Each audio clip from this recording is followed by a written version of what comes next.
Time dilation.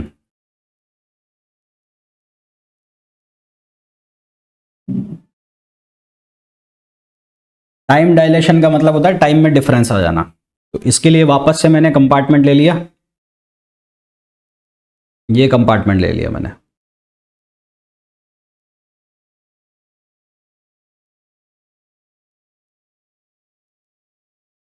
और ये wheels हो गए ट्रेन के,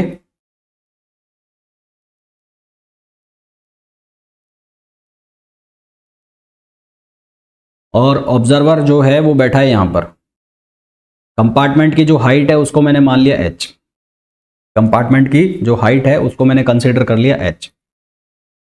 मैंने क्या किया, यहां से मैंने किसी फोटोन को चलाया, यहां से फोटोन चला, यहां से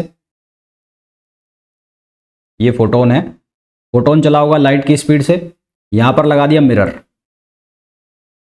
यहां लगा दिया मिरर, इससे टकराया मिरर से और वापस लौट गया, वापस लौट गया तो यहां पर आ गया। ठीक है, तो ये इसकी स्पीड हो गई c, और ऑब्जर्वर बैठा है यहां पर, ऑब्जर्वर बैठा है यहां पर, इस फ्रेम को हमने बोल दिया S prime frame.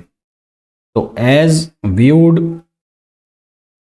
Viewed from S prime frame, जब वो उसको एस फ्रेम से देख रहा है तो उसको एक साइकिल कंप्लीट करने का जो टाइम दिखेगा वो कितना दिखेगा, एक साइकिल कंप्लीट करने का टाइम मान लो वो टी नॉट है, तो उसको क्या दिखेगा 2h/c।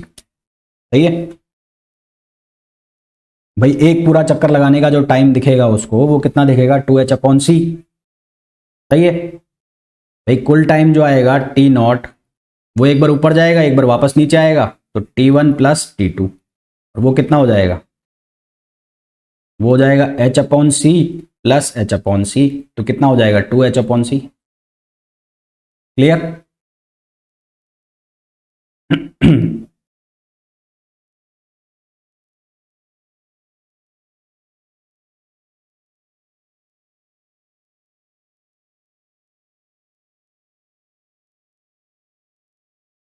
कंप्लीट राउंड का टाइम हो गया ना ये, और ये जो टाइम है जिसमें कोई भी डिस्टरबेंस नहीं है, जो साफ साफ दिख रहा है, उस टाइम को हम कहते हैं प्रॉपर टाइम। तो ये जो टाइम होगा हमारा, ये टाइम क्या कहलाएगा, प्रॉपर टाइम। ये क्या कहलाएगा, प्रॉपर टाइम। अब हमने एक दूसरी कंडीशन बना ली, ये केस फर्स्ट हो गया। अब केस सेकंड।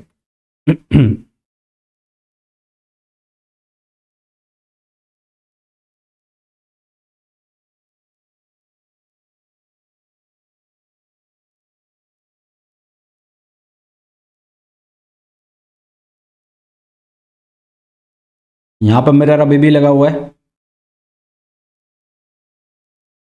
और जो ऑब्जर्वर है वो अब यहां पर है। अब ये जो ट्रेन है ये भी चल रही है और इसकी वेलोसिटी है v।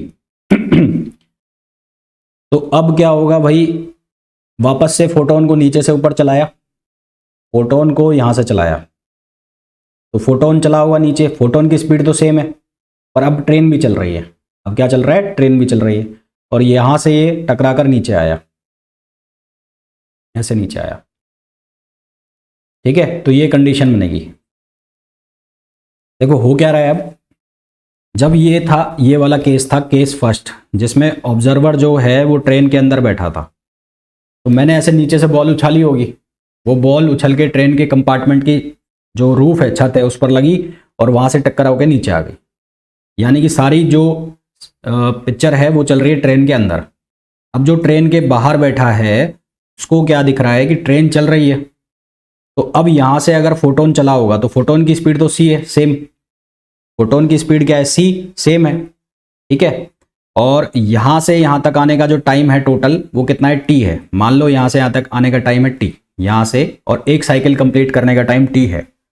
तो अब क्योंकि ट्रेन भी चल रही है, तो अगर फोटोन यहां से चला होगा और यहां तक पहुंचा होगा तो उस टाइम में ट्रेन भी तो आगे बढ़ गई होगी इस ऑब्जर्वर के लिए। तो जब ये फोटोन यहां से चलकर और इस मिरर तक पहुंचा है तो उस सेम टाइम पर ये ट्रेन भी आगे बढ़ गई होगी, और जब ये वापस टकरा कर यहां से नीचे पहुंचा होगा तो ट्रेन और आगे बढ़ गई होगी, और यहाँ तक पहुँचते पहुँचते ये जो डिस्टेंस हो गई होगी, ये डिस्टेंस कितनी कवर हुई होगी, BT, हाँ या ना?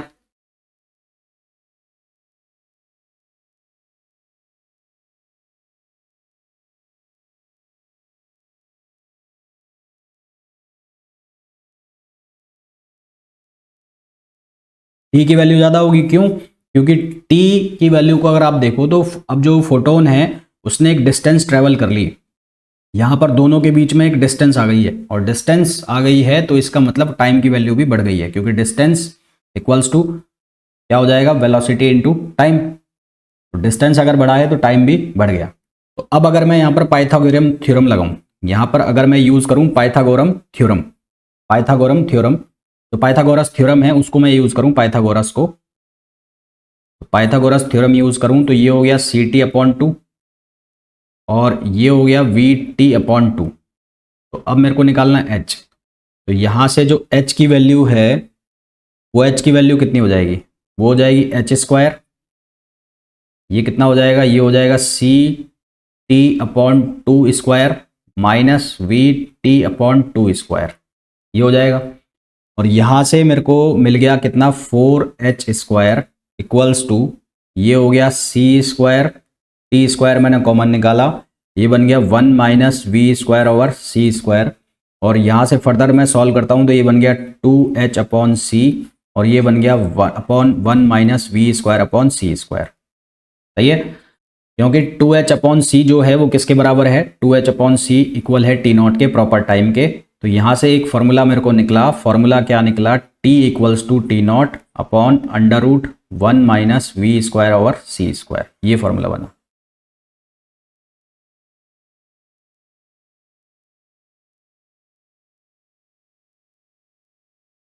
अब जो ये वैल्यू होती है कौन सी, 1/1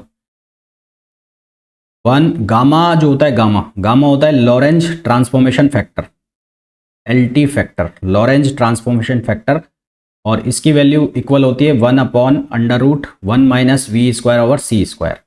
और ये जो गामा है हमेशा एक से बड़ा होता है, gamma is always greater than 1, Lorentz transformation factor equals to 1/√1 minus V²/C²।